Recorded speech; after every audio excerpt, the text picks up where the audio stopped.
Apocalipse capítulo 6, versículo 1 em diante, do 1 até o 8, diz assim: E havendo o cordeiro aberto um dos selos, olhei, e ouvi um dos 4 animais que dizia como em voz de trovão: Vem e vê. E olhei, e eis um cavalo branco, e o que estava assentado sobre ele tinha um arco, e foi-lhe dada uma coroa, e saiu vitorioso e para vencer. E havendo aberto o segundo selo, ouvi o segundo animal dizendo: Vem e vê. E saiu outro cavalo vermelho, e ao que estava assentado sobre ele, foi dado que tirasse a paz da terra, e que se matassem uns aos outros. E foi-lhe dada uma grande espada. E havendo aberto o terceiro selo, ouvi dizer o terceiro animal: Vem e vê. E olhei, e eis um cavalo preto, e o que sobre ele estava assentado tinha uma balança em sua mão. E ouvi uma voz no meio dos 4 animais que dizia: Uma medida de trigo por 1 dinheiro, e 3 medidas de cevada por 1 dinheiro. E não danifiques o azeite e o vinho. E havendo aberto o 4º selo, ouvi a voz do 4º animal que dizia: Vem e vê. E olhei, e eis um cavalo amarelo, e o que estava sentado sobre ele tinha por nome Morte, e o inferno o seguia. E foi-lhes dado poder para matar a 4ª parte da terra, com espada e com fome, e com mortandade e com as feras da terra. Amém. Até aqui. Podem se assentar, todos.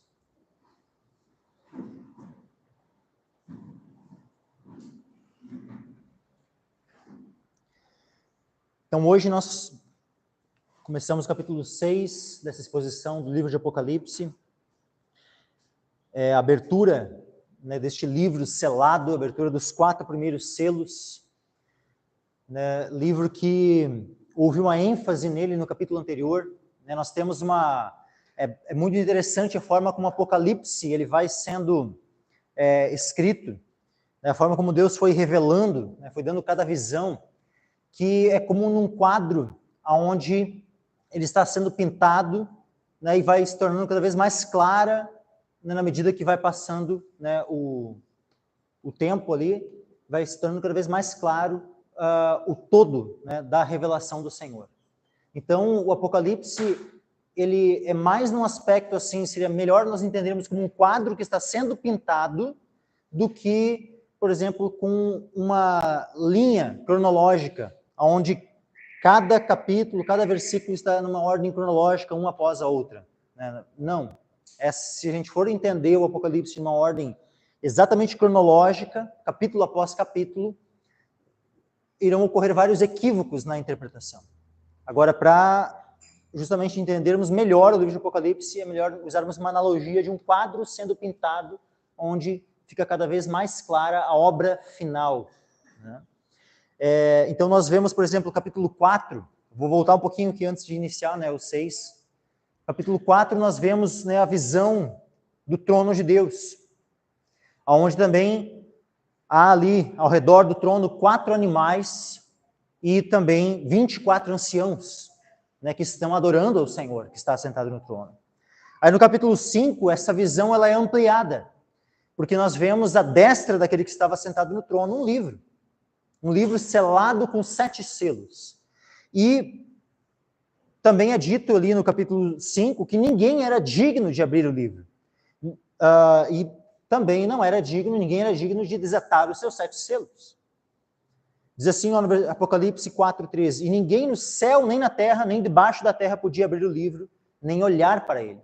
Então nós vemos que o capítulo 5 ele coloca uma ênfase neste livro, e de que ninguém era digno de abri-lo, mas, da mesma forma, então isso enfatiza a dignidade do nosso Senhor, porque daí é dito, no versículo 5, e disse-me um dos anciãos, não chores, eis aqui o leão da tribo de Judá, a raiz de Davi, que venceu para abrir o livro e desatar os seus 7 selos.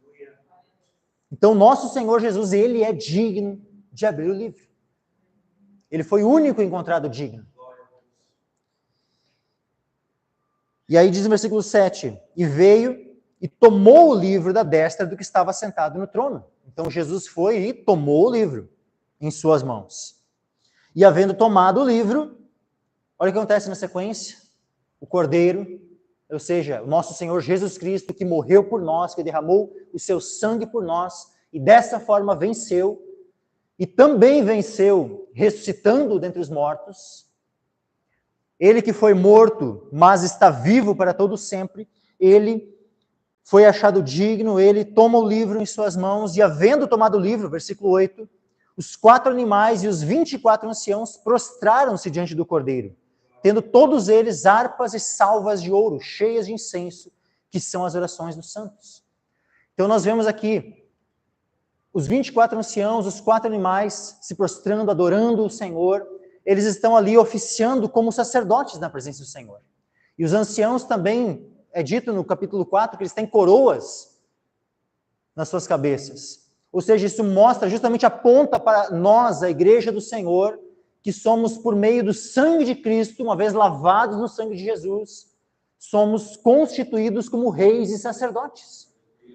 E oficiamos perante o Senhor. E estaremos para sempre sendo reis e sacerdotes na sua presença. E aí, versículo 9, no capítulo 5 ali, diz assim, ó, e cantavam um novo cântico,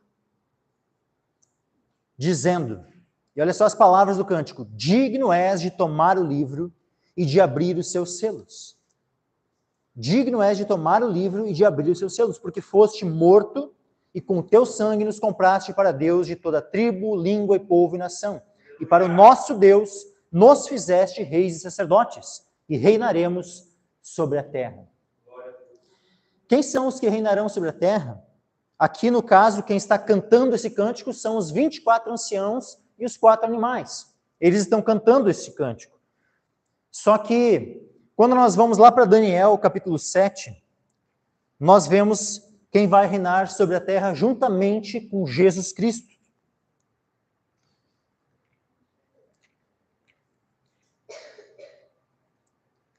Livro do profeta Daniel, capítulo 7.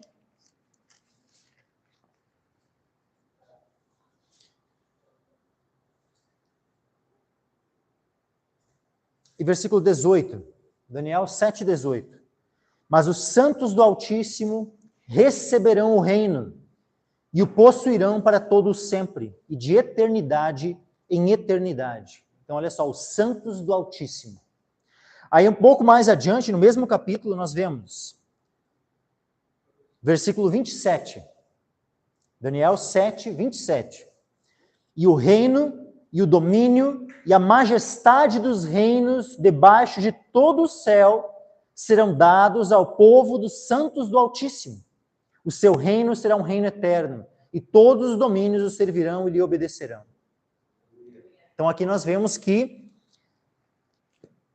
nós, o povo do Senhor, os santos do Altíssimo, nós reinaremos sobre a terra.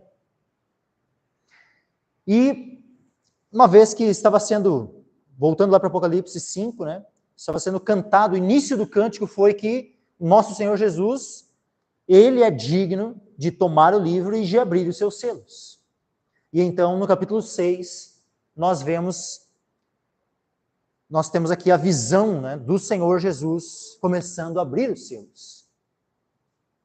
Então, Apocalipse 6, versículo 1. E havendo o Cordeiro aberto um dos selos, olhei e ouvi um dos 4 animais que dizia, como em voz de trovão, vem e vê.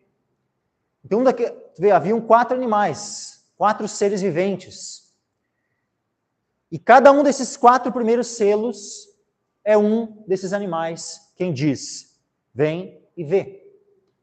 4 selos, um para cada animal. Havendo o Cordeiro aberto um dos selos, olhei e ouvi um dos 4 animais que dizia com voz de trovão, vem e vê. Estava dizendo para João, vem João, e vê. E aí, versículo 2, e olhei. Então, João, ele obedece àquela ordem. E olhei, e eis um cavalo branco, e o que estava assentado sobre ele tinha um arco, e foi-lhe dada uma coroa, e saiu vitorioso e para vencer. Então, a primeira visão que João tem, após a abertura do primeiro selo, ele vê então um cavalo branco e o que estava assentado sobre ele. Aqui é interessante, né? A forma como é dito, porque poderia ter sido dito assim, um cavalo branco e um cavaleiro. Mas só fala assim, e o que estava assentado sobre ele. Nós vemos um pouco antes,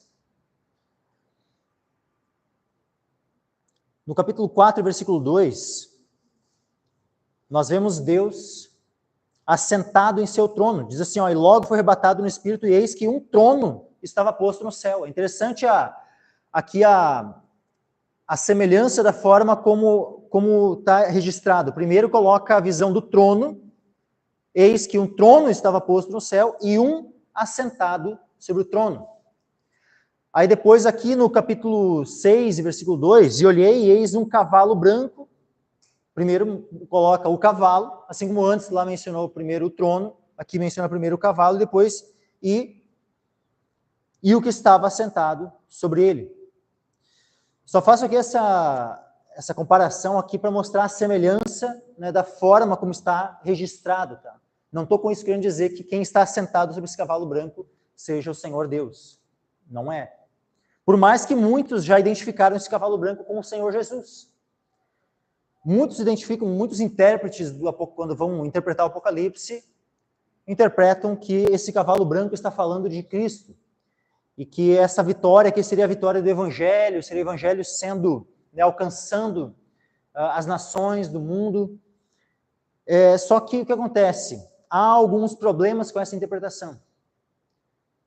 Há alguns problemas com essa interpretação. Porque a base principal para se querer identificar aquele que está montado neste cavalo branco com Jesus é o texto semelhante, tá? Lá de Apocalipse 19, e versículo 11, onde diz assim, Apocalipse 19, versículo 11, diz assim, ó, e vi o céu aberto, e eis um cavalo branco.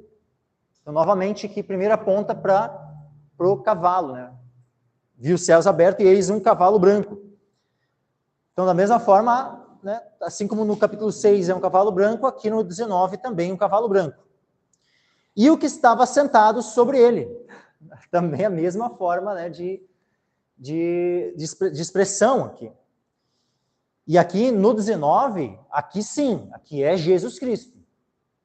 E por essa semelhança de escrita, né, muitos chegaram à conclusão, então, de que seria o mesmo. Seria o mesmo cavalo, que seria o mesmo que está sentado sobre em ambos os textos, né, que estaria fazendo referência a Cristo. Só que existem várias diferenças aqui. E isso nós não podemos negligenciar as diferenças que há em cada um dos textos. E também o contexto imediato de cada um dos textos. Apocalipse 19, nós vemos aqui, na sequência, que aquele que está assentado sobre ele, né, sobre o cavalo branco, chama-se fiel e verdadeiro. E julga e peleja com justiça. Julga e peleja com justiça. Os seus olhos eram como chama de fogo, e sobre as suas cabeças havia, o quê? Muitos diademas. Muitos diademas. Diadema é uma coroa que denota poder, autoridade. E diz aqui que havia sobre a sua cabeça muitos diademas. Não um só, mas muitos diademas. E tinha um nome escrito que ninguém sabia senão ele mesmo. Estava vestido de uma veste tingida em sangue, e o nome pelo qual se chama é a Palavra de Deus. E seguiam-no os exércitos no céu em cavalos brancos, e vestidos de linho fino, branco e puro. E da sua boca saía uma aguda espada para ferir com ela as nações.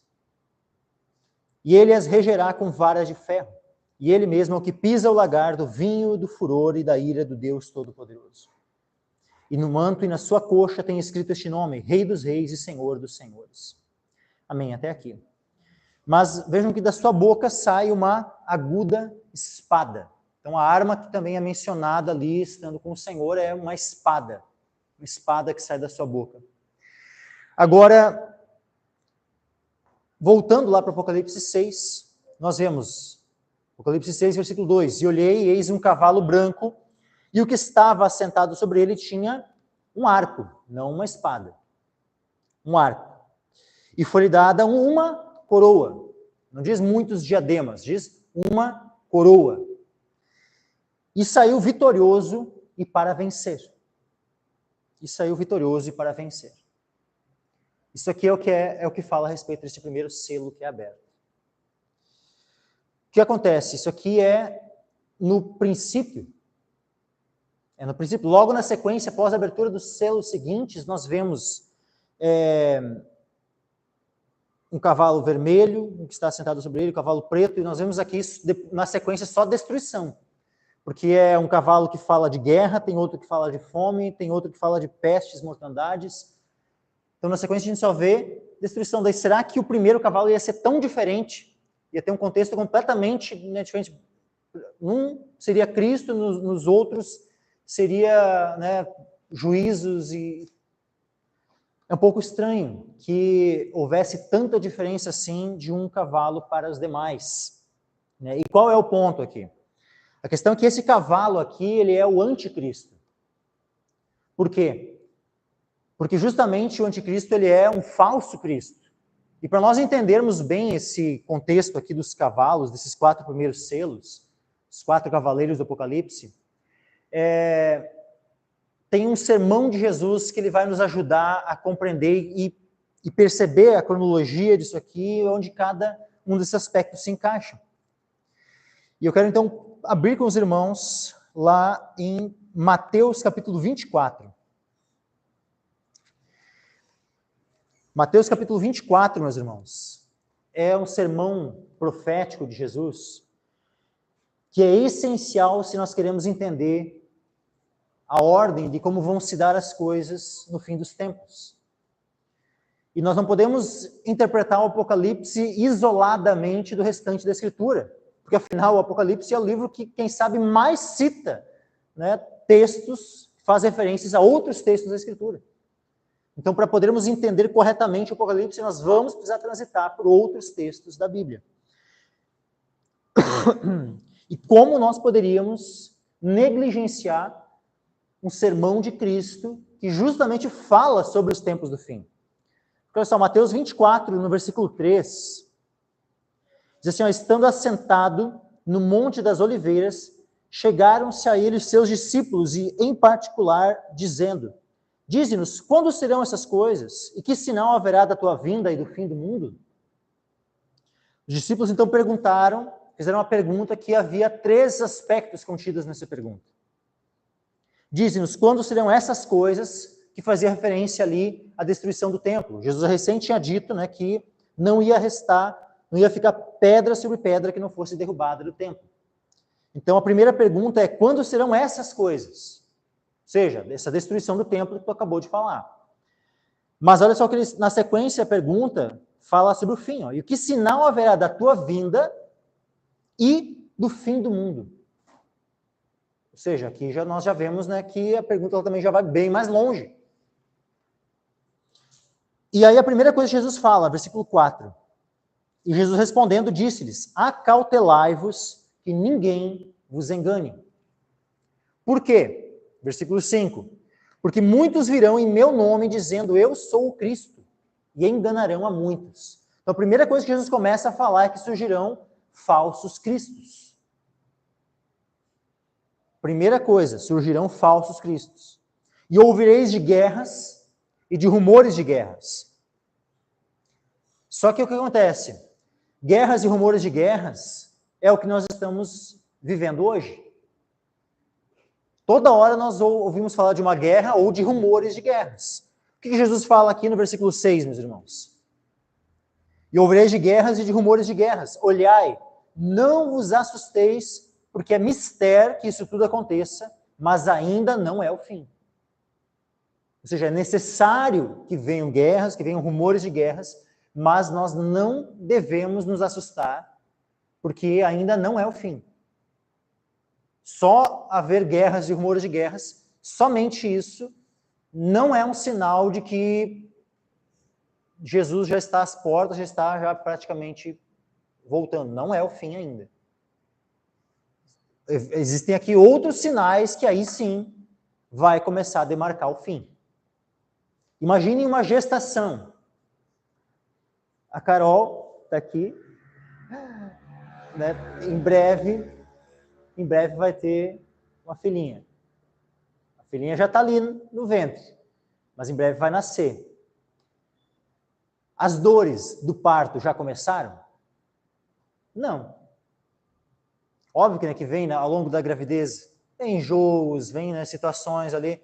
A gente pode comparar as guerras e rumores de guerras com os enjoos de uma gravidez, uma tontura, algum mal-estar, pressão que dá uma subida ou uma baixada, dependendo, né, do contexto. Aí a gente pode comparar com as guerras e rumores de guerras. Mas agora, quando chegar o dia do nascimento, naquele dia ali vão começar o princípio das dores. E quando começa o princípio das dores, é porque o nascimento já vai chegar na sequência. Logo após o início do princípio das dores, pouquíssimo tempo depois, vai nascer a criança. Então, o que nós vemos aqui? Ouvireis de guerras e de rumores de guerras, olhai, não vos assusteis, porque é mistério que isso tudo aconteça, mas ainda não é o fim. Versículo 7. Agora nós temos um quadro diferente no versículo 7. E especialmente o versículo 7 e 8 é o que nos lança luz para nós compreendermos os 4 primeiros selos. Porque diz assim, ó: porquanto se levantará nação contra nação e reino contra reino, e haverá fomes e pestes e terremotos em vários lugares. Mas todas estas coisas são o princípio de dores. Então tem muita gente que entende que o princípio de dores é algo que nós já estamos no princípio das dores. Muitos entendem que o princípio das dores começou lá na época de Jesus e todos esses 2000 anos é o princípio das dores. Só que, meus irmãos, quando nós temos o princípio das dores, no caso de uma grávida, quando começam as dores, o princípio das dores, o nascimento da criança já está logo ali. Então, nós não estamos ainda. Tá? Eu não estou dizendo que pode ser que venha a chegar muito breve, pode ser que amanhã comece o princípio das dores. Eu não posso demarcar aqui uma data de quando vai começar o princípio das dores. Pode estar muito próximo. Pode também demorar anos, décadas, eu não sei. Quanto ao tempo, só o Senhor sabe. Mas a questão é que quando começar o princípio das dores, é porque o nascimento da criança, e o nascimento da criança fala do quê? Aponta para o quê? Aponta para a vinda do Senhor Jesus. Podemos, né, comparar o nascimento com a vinda do Senhor. O Senhor aparecendo nos céus. Mas agora, o que Jesus descreve aqui como sendo o princípio das dores? Nação se levantando contra nação. Reino contra reino. O que é isso, meus irmãos? Isso aqui é uma guerra de proporção mundial. Nós já tivemos 2 guerras mundiais. A primeira e a segunda. Pode ser que uma terceira guerra mundial venha a ser o princípio das dores. Pode ser que não seja o princípio das dores, uma terceira guerra mundial, pode ser também. Pode ser que venha uma terceira, depois venha uma quarta, e aí seja. Nós não podemos já demarcar também que, se vier uma guerra mundial agora, e nós sabemos que o mundo está borbulhando nesse aspecto. Nós veremos lá Rússia, Ucrânia, Israel, lá, Hamas, a China, toda hora de olho em Taiwan, há várias situações ali, né, países assim, aqui na América Latina, Argentina, Venezuela estão ali se alfinetando, Venezuela querendo, não, os aviões de vocês não passam aqui por cima do nosso espaço aéreo. Sabe, começam essas tensões, né, cada vez aumentando mais. Então pode ser que em breve estoure uma terceira guerra mundial, pode ser. Pode ser que demore, que os ânimos estão se aflorando, mas depois voltem a... Pode ser também. Mas a questão é, o princípio das dores, ele se inicia por meio de uma guerra mundial. Isso de fato é um sinal. Porque se levantará nação contra nação e reino contra reino. E haverá fomes. Então, logo após aqui, nação contra nação, reino contra reino, nós vemos o quê? Fome. E haverá fomes. E não é nem fome no singular, é fomes no plural. Para justamente denotar que a extensão é muito grande. Não é só em um local apenas, mas é em muitos locais. É um contexto, assim como a guerra não é uma guerra apenas de um país contra outro, mas é nação contra nação, reino contra reino. Ou seja, é um contexto de todos os países em guerra, todas as nações guerreando umas contra as outras. Mas também a fome, ela não é um contexto local de fome, em um local apenas. Mas é um contexto múltiplo, de muitos locais passando fome. Também nós vemos o quê? Pestes. Terceiro ponto aqui, pestes e terremotos em vários lugares. Mas todas essas coisas são o princípio de dores. E no versículo 9 é que nós vamos ter aqui o que de fato é o início que é chamada a grande tribulação. Porque daí, após o princípio das dores, é que no versículo 9 nós vemos ali, então vos hão de entregar para ser desatormentados. E matar-vos-ão e sereis odiados de todas as nações por causa do meu nome. Aqui é que vai demarcar, no versículo 9, o que é chamado de a grande tribulação. Onde o povo de Deus, é dito aqui que serão entregues, nós seremos entregues, se estivermos vivos nesse tempo, para sermos atormentados, ou seja, afligidos, atribulados. Matar-nos-ão e seremos odiados de todas as nações por causa do nome do nosso Senhor. Nesse tempo, muitos serão escandalizados e trair-se-ão uns aos outros, e uns aos outros se odiarão. Isso aqui vai acontecer quando? Na grande tribulação. Não que não aconteça antes, mas de maneira especial isso vai se tornar muito frequente no meio da igreja, tá? Dessa igreja visível, das igrejas locais. Vão haver pessoas, no período da grande tribulação, traindo umas às outras. Então, meus irmãos, persevera no Senhor. Ora ao Senhor para ser fiel ao Senhor. Que tu não venha a ser um dentre aqueles que venha a trair os teus irmãos. Ora ao Senhor. Ora ao Senhor, porque assim como haviam 12 apóstolos, e um deles era Judas, aquele que traiu o seu Senhor, no meio do povo de Deus haverão vários, como diz aqui, muitos serão escandalizados e trair-se-ão uns aos outros, e uns aos outros se odiarão. Agora, uma exortação, se nós vivermos esse tempo da grande tribulação, se em algum momento nós formos traídos, meus irmãos, o que eu quero pedir também para os irmãos? Não deixa o ódio tomar conta do teu coração. Não odeie aquele que te traiu. Mas ele entregou o meu parente, me entregou minha mãe, meu irmão, minha irmã, meu filho, e ele morreu. Foi preso. Não odeie aquele que traiu. Não deixa o ódio tomar conta do teu coração. Nesse tempo, muitos serão escandalizados e trair-se-ão uns aos outros, e uns aos outros se odiarão. E surgirão muitos falsos profetas e enganarão a muitos. E por se multiplicar a iniquidade, o amor de muitos esfriará. Olha a tentação aqui. A pessoa é traída, aí passa a odiar e o amor se esfria. Então não é apenas aquele que trai que será condenado. Pode ser que aquele que foi traído também venha a ser condenado pelo fato de deixar o ódio tomar conta do seu coração e ter o seu amor esfriado. E aí esse cujo amor esfriou tanto o que o amor esfriou e acabou traindo, como aquele que foi traído e por causa disso o amor esfriou, aqueles em cujo coração o amor esfriou, esses não perseveraram até o fim.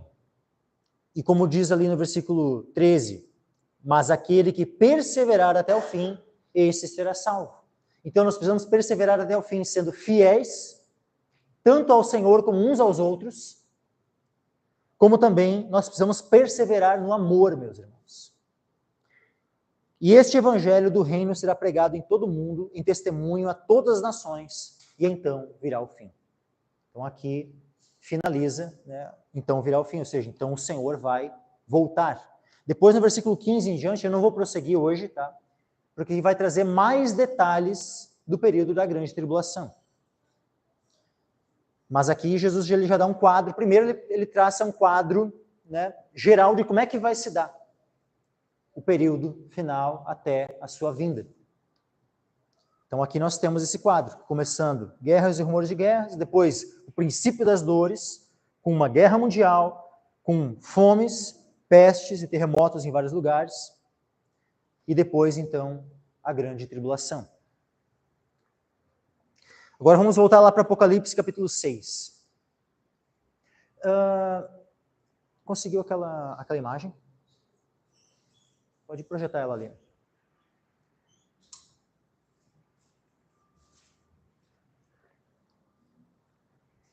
Aqui, meus irmãos, nós temos uma linha cronológica, né, do livro de Apocalipse. E ao longo agora pelo menos assim, boa parte dos capítulos seguintes,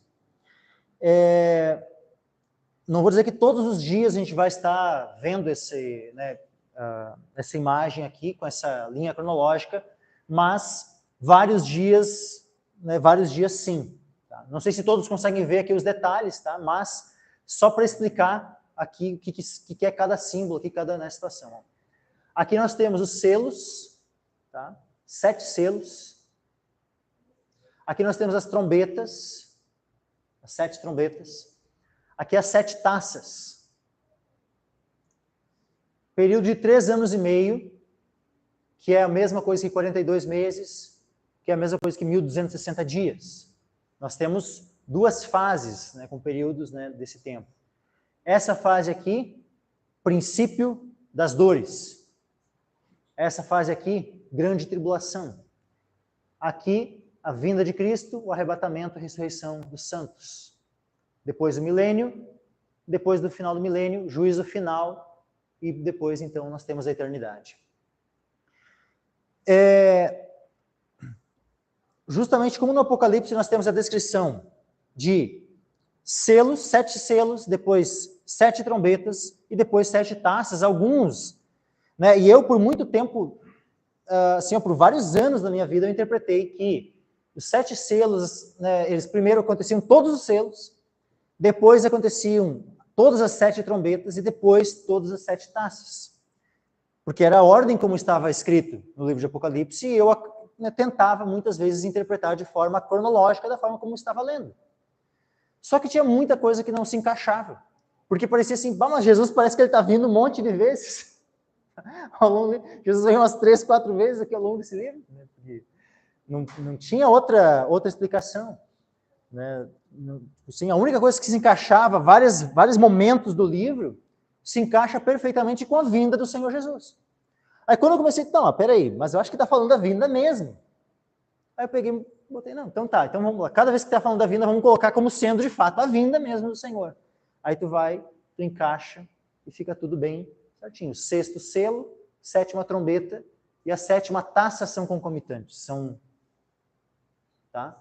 Mas agora, nós temos aqui os 4 primeiros selos, é o princípio das dores, meus irmãos. E a gente já vai ver aqui quando a gente for reler novamente aqui os selos. Tá? Depois nós temos as trombetas, né, que as trombetas também, várias delas são tocadas nesse período também do princípio das dores, meus irmãos. Tem gente que acha que as trombetas vão ser tocadas no período da grande tribulação. Vai ter uma tocada, que podemos entender assim, no início, da grande tribulação, que é a sexta, e tem uma outra trombeta que ela é tocada no final da grande tribulação. Mas durante o período da grande tribulação, não tem muitas trombetas, não. Tem somente as taças no final do período da grande tribulação. Mas, vamos lá.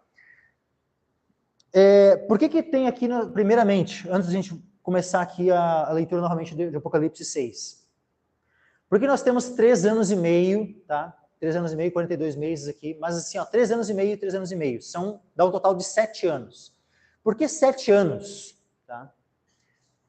Todos entendem o porquê? Para aqueles que não entendem o porquê que é 7 anos, primeiro porque no Apocalipse nós vamos ver essas menções a 42 meses, vamos ver menções a um tempo e tempos e metade de um tempo, por isso, né, 3 anos e meio, tempo ali fala, né, de ano, né? Então um tempo e tempos e metade de um tempo dá 3 tempos e meio, 3 anos e meio, que é o mesmo que 42 meses que é mencionado no Apocalipse. E no Apocalipse também menciona o período de 1260 dias.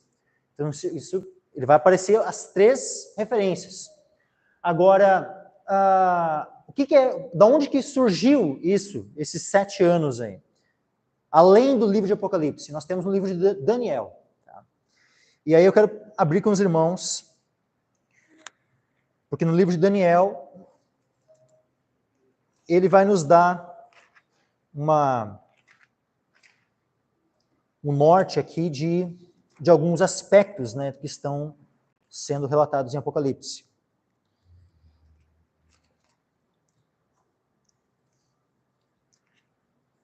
Primeiro, Daniel, capítulo 9.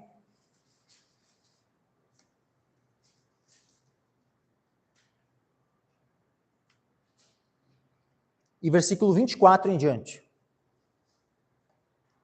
Daniel, capítulo 9, versículo 24 em diante, diz assim, ó: 70 semanas estão determinadas sobre o teu povo e sobre a tua santa cidade, para cessar a transgressão e para dar fim aos pecados e para expiar a iniquidade e trazer a justiça eterna, e selar a visão e a profecia, e para ungir o Santíssimo. Sabe e entende, desde a saída da ordem para restaurar e para edificar a Jerusalém, até ao Messias, o príncipe, haverá 7 semanas e 62 semanas. As ruas e o muro se reedificarão, mas em tempos angustiosos. Então, o que nós vemos aqui? 7 semanas e 62 semanas. Quanto que dá 7 mais 62? Dá 69. Então, nós temos 69 semanas. E o que são essas semanas? Elas são semanas de anos, meus irmãos. Não é semanas, tipo assim, de dias. Tá? São semanas de anos. E do tempo, quando nós vemos aqui essa profecia de Daniel, ela é tão tremenda que do tempo aonde foi dada a ordem para reedificar Jerusalém. Porque Jerusalém ela tinha sido destruída por Nabucodonosor, que era o rei do Império Babilônico, e que levou Israel em cativeiro.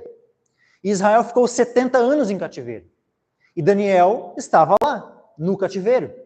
Ele tanto foi levado cativo, jovenzinho, adolescente ali, foi levado cativo. Lá ele serviu na corte de Nabucodonosor, e ele foi usado por Deus grandemente durante todo o período. Deus deu revelações a ele, foi usado para interpretações e tantas situações diferentes. E ele ficou lá até a sua velhice. Né? Ele terminou o Império Babilônico, começou o Império Medo-Persa, ele ainda estava lá, né? E serviu também durante o período do Império Medo-Persa.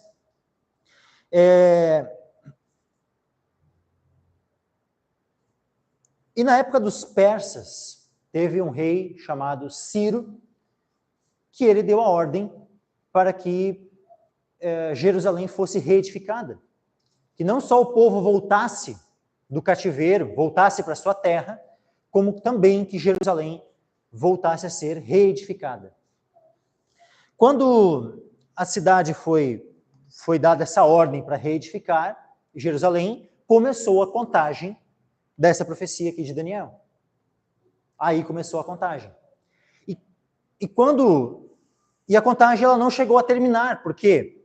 Porque fala aqui de 7 semanas e 62 semanas, ou seja, 69 semanas. Da ordem para reedificar até o final dessas 69 semanas, sabe aonde vai dar esse período? No ministério de Jesus. Quando ele estava ali pregando, curando, quando ele foi morto dos nossos pecados e ressuscitou, vai dar exatamente naquele período do ministério de Jesus. Quando ele veio, oficiou, né, por um período que muitos entendem ser um período de 3 anos e meio, mas ele é dito assim, versículo 26. E depois das 62 semanas, será cortado o Messias. Olha só. Ou seja, 7 semanas mais 62 semanas. Tá? Ou seja, então é depois da semana 69. Né? Será cortado o Messias, mas não para si mesmo. E o povo do príncipe que há de vir destruirá a cidade e o santuário. E o seu fim será como inundação. E até o fim haverá guerra, e estão determinadas as assolações. Então é dito aqui que o Messias ia ser cortado após a semana 69. E uma vez que o Messias foi cortado, essa última semana que estava faltando, ela é a semana que justamente vai demarcar aquela cronologia que a gente estabeleceu ali, aquela linha cronológica de 7 anos. O que acontece? No versículo 27 de Daniel 9, ele vai novamente mencionar o restabelecimento daquela última semana. O que vai acontecer nessa última semana? Diz assim, e ele firmará uma aliança com muitos por uma semana. Ele quem? Não o Messias, mas o príncipe que há de vir. É dito ali, e o povo do príncipe que há de vir. Esse príncipe que há de vir é esse que vai firmar a aliança. Quem é esse príncipe que há de vir? É o anticristo. É a besta. A besta lá de Apocalipse, capítulo 13, é esse príncipe que há de vir. O anticristo que é mencionado, o homem do pecado, várias menções que há nele na Escritura, de formas diferentes, é esse aqui. Esse é o príncipe que há de vir. E esse é aquele que é dito no versículo 27. E ele firmará aliança com muitos por uma semana. Então, isso é o que se dá na última semana. Ocorre uma aliança. Essa aliança aqui é uma aliança de paz? Não é dito que é uma aliança de paz. Tem muita gente que diz assim, não, o anticristo ele vai vir, ele vai firmar uma aliança de paz. Mas tu não vai encontrar em nenhum lugar da Bíblia, meus irmãos. Vocês não encontrarão nenhum local dizendo que uma aliança de paz é estabelecida. O que é estabelecido é uma aliança. Uma aliança, ela não precisa ser necessariamente uma aliança de paz. Ela pode ser simplesmente uma aliança entre alguns países, por exemplo, resolvem fazer uma aliança para atacar outro. É uma aliança, fizeram uma aliança. Não é uma aliança de paz, pelo contrário, essa aliança é uma aliança até para fazer guerra. E eu entendo que essa aliança que é feita aqui, justamente, não é uma aliança de paz, mas é uma aliança para fazer guerra. E é uma aliança que provavelmente ela vai se dar entre 10 reis, ou 10 presidentes, 10 reinos, 10 países, que serão aqueles que serão coligados com o anticristo, com a besta, o falso profeta. A besta e o falso profeta. O anticristo é um, o falso profeta é outro. Mas o que acontece? Aquele que está na liderança dessa aliança é o anticristo. E ele firmará aliança com muitos, não é com todos, é com muitos, com 10 nações principais. Firmará uma aliança com muitos por uma semana, por 7 anos. Na metade da semana, fará cessar o sacrifício e a oblação. Na metade da semana. Por que na metade da semana? Porque a semana estava dividida em 2 partes. Tem que voltar ali, aquela imagem.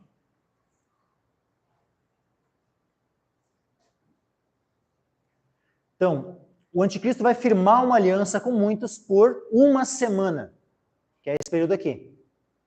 Então, ele firma a aliança no início, e aqui tem a marca, então, que vai principiar o princípio das dores. Quando inicia o princípio das dores, é justamente quando o anticristo firma essa aliança. Na metade da semana é dito que ele vai quebrar a aliança na metade da semana.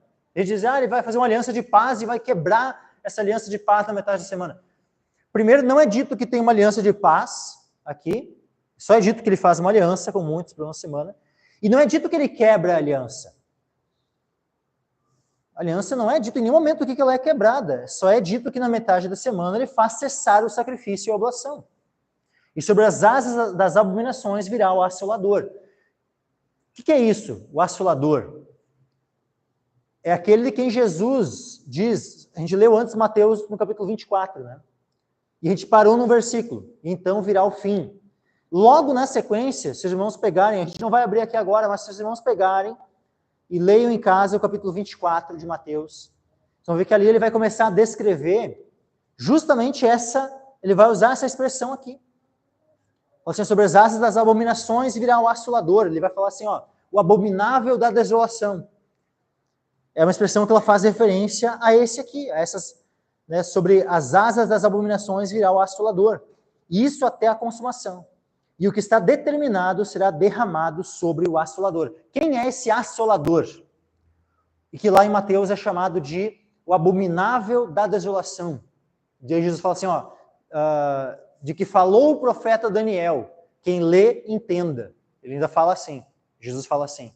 Ou seja, Jesus está falando que vai surgir, ele vai se mostrar como um assolador. E quando é que ele vai se demonstrar como um assolador? Na metade da semana. Volta ali na imagem. Na metade da semana é que ele vai se mostrar como sendo o assolador. E por isso que a partir de então é que começa a grande tribulação. A partir daqui, a grande tribulação, então, não é o período todo dos 7 anos. Nós temos primeiro o princípio das dores. Depois nós temos a grande tribulação. Vamos só abrir rapidinho ali Mateus 24. Mateus 24, no versículo... a gente tinha lido até o 14. Tá? Olha o 15. Mateus 24, 15. Quando, pois, virdes que a abominação da desolação, de que falou o profeta Daniel, está no lugar santo, porque é dito lá, né, a gente leu lá em Daniel, que ele ia fazer cessar o sacrifício e a oblação, ou seja, ele vai estar no lugar santo, fazendo cessar, então, a partir dali, o sacrifício e a oblação. Quem lê, entenda. Então, se estiverem na Judéia, fujam para os montes, ele vai dar... vai dar algumas orientações, né, para quem estiver lá em Israel, especialmente na Judéia. Quem estiver sobre o telhado, não desça tirar alguma coisa de sua casa. Quem estiver no campo, não volte atrás a buscar as suas vestes. Mas ai das grávidas que amamentarem naqueles dias. Orai para que a vossa fuga não aconteça no inverno, nem no sábado, porque haverá, então, grande aflição. Aqui o termo aflição, se não me engano, do grego é tríplices, que é tribulação. Pode ser traduzido, né, como aflição ou tribulação. É daqui que vem a expressão grande tribulação. Grande tribulação ou grande aflição. Então, grande aflição, grande tribulação, como nunca houve desde o princípio do mundo até agora e nem tampouco há de haver. Mas a grande tribulação já é um período depois dos 4 primeiros selos. Tá? Vamos lá, voltar agora lá para Apocalipse. Apocalipse 6.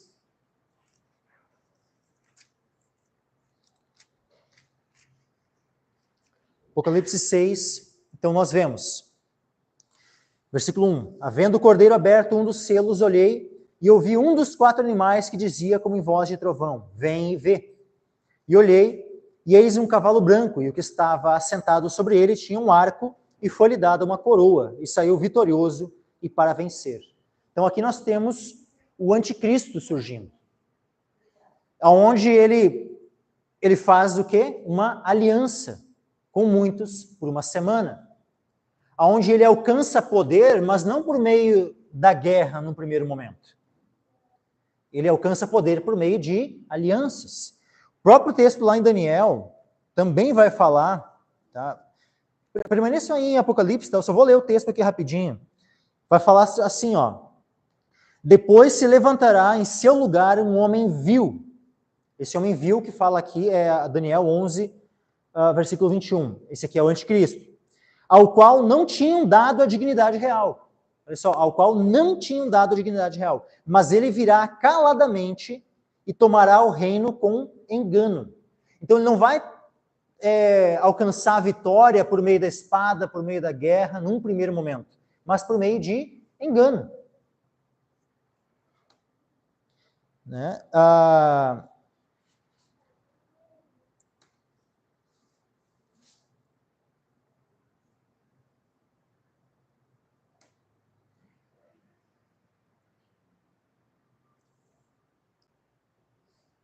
Tomará o reino com engano. Não com espada, com engano. Por isso que o primeiro, aquele que está montado, né, no cavalo branco, é-lhe dado um arco. Mas e as flechas? Não menciona as flechas. Ele sai vitorioso para vencer, mas isso ele faz num primeiro momento não por meio da força da guerra, mas por meio das alianças, por meio de enganos. Dessa forma, o anticristo ele vai, num primeiro momento, alcançar poder. Agora, depois que ele tiver feito uma aliança, depois que ele tiver já alcançado poder, aí nós vamos ver as consequências que vêm na sequência. Versículo 4. Aliás, versículo 3. E havendo aberto o segundo selo, ouvi o segundo animal dizendo, vem e vê. E saiu outro cavalo vermelho, e ao que estava sentado sobre ele foi dado que tirasse a paz da terra, e que se matassem uns aos outros, e foi-lhe dada uma grande espada. Então aqui nós vemos o que? Uma guerra mundial, justamente aquela situação de reino contra reino, nação contra nação. Uma guerra mundial. Foi dado a esse cavalo vermelho que tirasse a paz da terra, né, o que estava sentado sobre ele, que tirasse a paz da terra e se matassem uns aos outros. E foi-lhe dada uma grande espada. Então aqui nós vemos uma guerra mundial, se encaixando justamente com o princípio das dores. Nação contra nação, reino contra reino. Na sequência nós vemos, versículo 5, havendo aberto o terceiro selo, ouvi dizer, o terceiro animal, vem e vê. Vem e vê. E olhei, então João aqui olha, e eis um cavalo preto, e o que sobre ele estava sentado tinha uma balança em sua mão. E ouvi uma voz no meio dos 4 animais que dizia, uma medida de trigo por um dinheiro. Que era uma medida? Essa medida de trigo aqui é a medida para uma pessoa se alimentar. Era uma medida que o termo grego que tem ali para medida, né, e o correspondente na época, era em torno de não chegava a 1 quilo. Tá? Ou, se fosse uma medida de capacidade, assim, era mais ou menos assim, um pouco mais de 900 ml, né, a medida de capacidade, assim. Ou seja, era um potinho pequeno. Pensa, 1 quilo de farinha, faz um pão. Dá para uma família inteira se alimentar um dia inteiro? Meio complicado. Estão na fartura? Alguém tem um pão de 1 quilo, uma família que tem um pão de 1 quilo para passar o dia inteiro. Tá ok? Porque quando diz aqui, ó, uma medida de trigo por 1 dinheiro, tá? 1 dinheiro é 1 denário, ou seja, é o valor correspondente a 1 dia de trabalho. Então o trabalhador trabalhava o dia inteiro, pegava de manhã e ia até o sol se pôr trabalhando, ele ia chegar no final do dia e ia ganhar 1 dinheiro, 1 denário. Então ele trabalhou o dia inteiro para poder comprar a medida que ele sozinho ia poder, quem sabe, né, passar bem. Uma medida, né, daqui a pouco ele sozinho conseguiria se alimentar com. Mas agora, como é que um pai de família ganhando, né, vai poder alimentar toda a sua família se o valor do quilo da farinha vai estar custando todo um dia de trabalho? Quanto é que a gente ganha, em média, no Brasil, hoje, por dia de trabalho? R$50? R$70? Quanto será que é o valor médio de um dia de trabalho do brasileiro? Imagina, vamos botar aí, ó, R$70, que seja isso. Tá? Vocês já imaginaram 1 quilo de farinha por R$70? 1 quilo de farinha por R$70. A gente chegar no mercado e tiver R$7 o quilo de farinha, a gente vai, que é isso? A gente vai estar querendo já, né, o impeachment do Lula no mesmo dia. Já. Agora, imagina R$70, meus irmãos, 1 quilo de farinha. Então, o que isso mostra aqui? Que as consequências desse cavalo preto é fome sobre a terra. É inflação, num estágio onde tu mal e mal consegue ter o suficiente para sobreviver. Onde todo o teu dinheiro acaba sendo destinado somente para comida, nada mais. E mesmo assim não é comida suficiente. Então essa é a consequência, lógico. Tem guerra, e normalmente após guerra, especialmente uma guerra mundial, vem fome. Aí diz assim, uma medida de trigo por 1 dinheiro, 3 medidas de cevada por 1 dinheiro. Ambos são grãos, né? São grãos, são cereais, mas é óbvio que o trigo ele é muito mais nutritivo que a cevada. A cevada é um grão mais pobre do que o trigo, por isso que acaba sendo, né,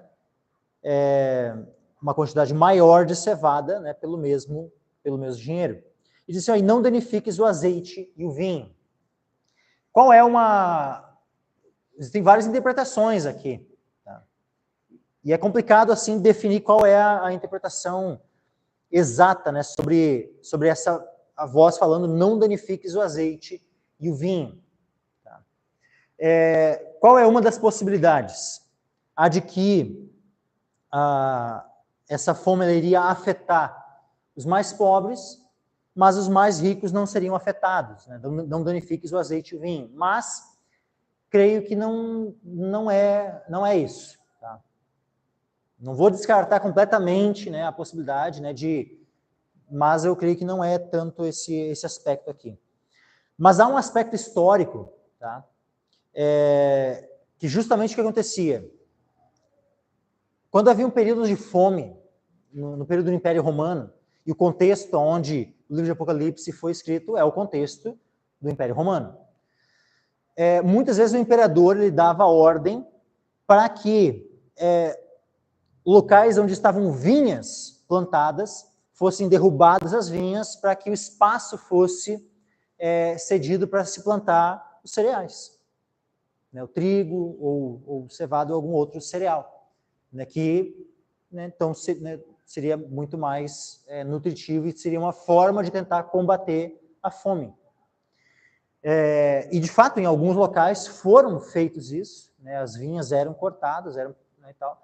Já tinha outros locais que a população protestava contra o império, contra o imperador, né, porque eles argumentavam que, não, se a gente for danificar, cortar, né, as vinhas, vai levar muito tempo depois para poder plantar novamente.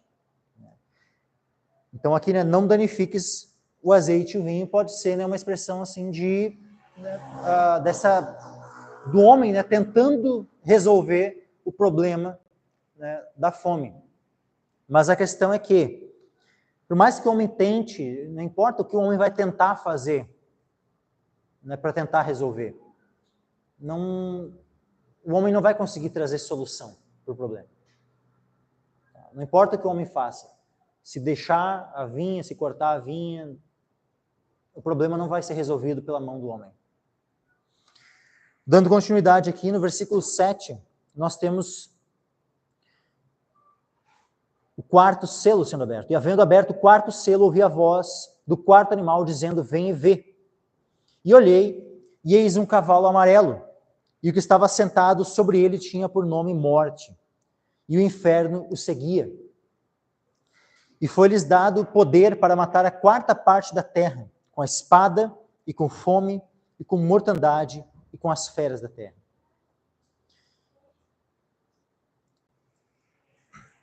Quando tem esse 4º animal aqui, esse 4º cavalo, né, cavalo amarelo, e o que estava sentado sobre ele, que aqui é dito, né? Antes não dizia assim que tinha um nome, né? Aqui, esse último aqui é dito, tem um nome, morte. E sempre que a morte é mencionada, ou várias vezes, né, que a morte é mencionada, ela é mencionada junto com o inferno no Apocalipse. É dito, né, por exemplo, que Jesus tem as chaves da morte e do inferno. É dito lá no final, né, que a morte e o inferno deram os seus mortos. É dito que a morte e o inferno foram lançados no lago de fogo. Então aqui, né, nós temos o cavalo amarelo. Aquele que está sentado sobre ele tinha por nome morte. E o inferno seguia. O que isso mostra para nós é que o juízo deste selo, ele visa quem? Visa a toda a terra indiscriminadamente? Não, ela visa especialmente os ímpios. Por quê? Porque vem a morte e qual é o destino desses que vão morrendo? O inferno.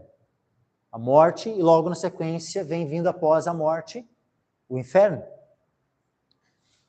Ele está sentado sobre o cavalo, tem por nome morte, e o inferno o seguia. Então, isso mostra que isso é uma evidência de que o alvo desse selo não são os santos, não é o povo de Deus, mas é de maneira especial os ímpios. Quando eu digo que o alvo são os ímpios, tá? Eu não estou dizendo com isso que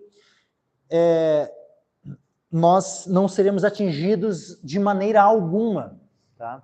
Que nós não vamos sofrer nada, assim, desse aspecto aqui, com a abertura desses selos, né? O princípio das dores, tá? Não estou com isso dizendo que os cristãos nesse período serão imortais, que não vão sofrer nenhum tipo de fome ou situações assim, né, as guerras que vão estar surgindo aqui, que nenhum crente vai morrer nessas guerras. Não é essa a questão que eu estou levantando aqui, então, que o crente vai ser imortal nesse período, nada vai atingir o crente e tal. Não é exatamente isso, tá, irmãos? A questão é que o foco, quem está sendo visado para ser alcançado por todos esses juízos da parte do Senhor são os ímpios. O foco são os ímpios. O foco não são os crentes. E os crentes, de maneira geral, serão, sim, protegidos pelo Senhor. Agora, vamos lá. Tem um texto, só para a gente finalizar aqui, lá em Ezequiel. Ezequiel, capítulo 14, versículo 21.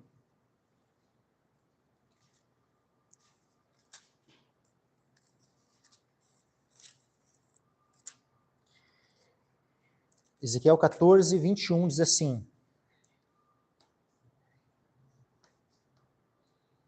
porque assim diz o Senhor Deus, quanto mais se eu enviar os meus 4 maus juízos, a espada, olha só, a espada, né? A gente vê aqui o cavalo vermelho, a fome,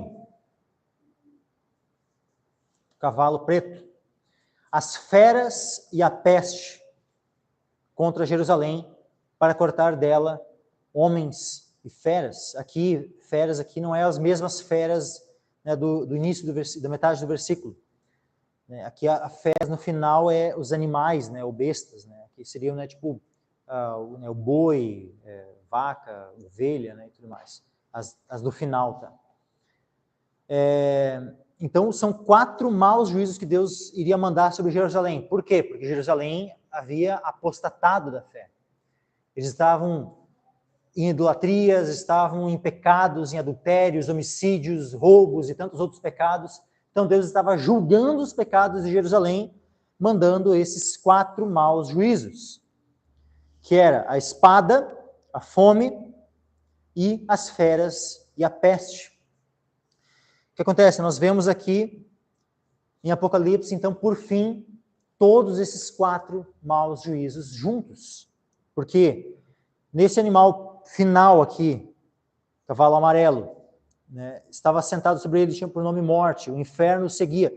Foi-lhes dado poder para matar a 4ª parte da terra com espada, com fome E aí só inverte, lá em Ezequiel fala das feras e da peste, aqui fala com mortandade, podemos, né, associar com as pestes e com as feras da terra.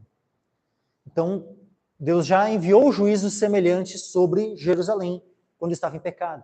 Só que desta vez, isso vai ser ampliado para toda a terra, para o mundo inteiro. É algo que é sem precedentes, porque Deus, ele já exerceu juízo muitas vezes sobre nações, sobre um país, mas agora um juízo tal, de tal proporção sobre toda a terra, vai ser algo que não tem precedentes, meus irmãos. Porque é dito aqui, ó, e foi-lhes dado poder para matar a quarta parte da terra. Então, quando a gente ouve assim, tu vê na internet, a gente já está na quarta trombeta, na quinta trombeta, tem gente já falando, sabe, né, assim, né, que a gente está em tal selo, que a gente está em tal trombeta. Então, ficando, tá, mas espera aí. Meus irmãos, quando teve a pandemia, tinha gente dizendo assim que já era o apocalipse ali, que já era os selos, as trombetas e tal. E eu fiquei olhando assim, mas tudo bem que morreu muita gente. Realmente, a gente não pode, sim, né, desprezar, né, o total de pessoas que foram mortas. Muita gente morreu no meio da pandemia, né, que teve aí 2020, 2021, especialmente, né. Só que qual o número de pessoas que morreram? Elas são contadas aos milhões. Aos milhões. Quantos? 10 milhões? 20 milhões? Quanto será que foi o número de pessoas que morreram? 30 milhões? Não sei exatamente qual é o número que morreu nessa pandemia. Mas agora é algo que não está nem perto de 1/4 da Terra, meus irmãos. 1/4 das pessoas da Terra hoje é quase 2 bilhões de pessoas. Quase 2 bilhões de pessoas. Isso é como se morresse pelo menos assim, ó, quem sabe umas 100 vezes mais pessoas do que no período da pandemia. Aí é que se pode chegar no nível de um cumprimento deste quarto selo sendo aberto.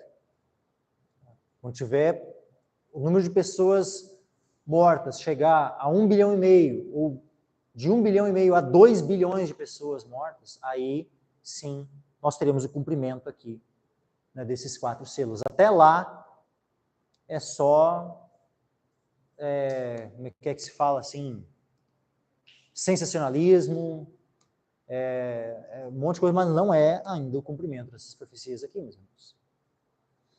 Tá? Então, assim, o que nós devemos fazer? Porque, por mais que o povo de Deus ele vai ser livre de muitas coisas, mas não necessariamente o povo de Deus vai ser livre de tudo. E nós podemos ser atingidos por muitas dessas situações aqui, desses 4 selos, sim. Para não sermos atingidos, para escaparmos de todas essas coisas, o que nós devemos fazer? Orar, meus irmãos. Não adianta, tem gente que fica ali, faz uma espécie de bunker, né? Constrói né? Tem gente que faz isso, meus irmãos. Estão guardando alimentos para o período da grande tribulação, estão, né, fazendo, né, um porão em casa e guardando coisa e tal. Não vai adiantar o homem tentar, por seus próprios meios, tentar livrar a sua própria pele. O que nós devemos fazer é aquilo que está lá em Lucas, Evangelho de Lucas, e aqui eu encerro, meus irmãos.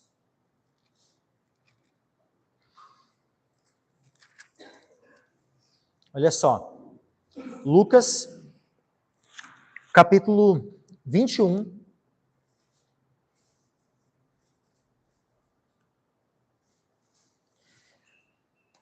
e versículo 34 ao 36. 34 a 36.